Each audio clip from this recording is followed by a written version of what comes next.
நம்மளோட ஹிந்து மித்தாலஜி படி உயிரோடு இருக்கிற 8 மனுஷங்க யார் யாருன்னு இந்த வீடியோவில் பார்க்கலாமா? பலாயிரம் வருடங்களா இன்னும் உயிரோடு இருக்கிற மனுஷங்க. ஃபர்ஸ்ட் அஸ்வத்தாமன் நமக்கு எல்லாத்துக்குமே தெரியும். குருக்ஷேத்திர போர்ல எண்ட்ல அவர் பண்ண காரியத்தினால கிருஷ்ணர் அவர் கொடுத்த சாபத்தினால இன்னும் உயிரோட தான் இருக்காரு.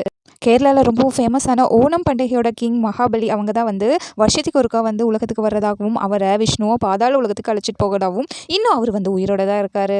அடுத்தது ஹனுமான். இவர் ஸ்ரீராமநாமம் இருக்கிற வரைக்கும் இந்த உலகத்தில் அநியாயங்களை எதிர்த்து நியாயத்தை நிலைநிறுத்த உயிரோட தான் இருப்பார். அடுத்தது வியாசர். இவர் காலம் கடந்த ஞானியாக வாழணும்னு ஆசீர்வதிச்சு இன்னும் உயிரோட தான் இருக்காரு. விபீஷ்ணன் அநியாயத்துக்கு எதிர்த்து நியாயத்துக்காக ராமர் கூட இருந்ததால இன்னும் அவர் உயிரோட தான் நியாயத்துக்கோசரம் இருக்காரு. கிருபாச்சாரியர். இவரும் காலம் கடந்த ஞானியா வாழ்வாரு. மகாபாரதம் அஸ்தினாபுரத்தோட குரு. மார்க்கண்டேயன். இவர் எப்பவுமே இளமையா இருக்கிற மாதிரி சிவன் கிட்ட வர வாங்கி இன்னும் உயிரோட இளமையா சுத்திட்டு இருக்காரு. பரசுராமர். இவர் விஷ்ணுவோட 6வது அவதாரம். இவர் காலம் கடந்த குருவா இன்னும் வாழ்ந்துட்டு தான் இருக்காரு.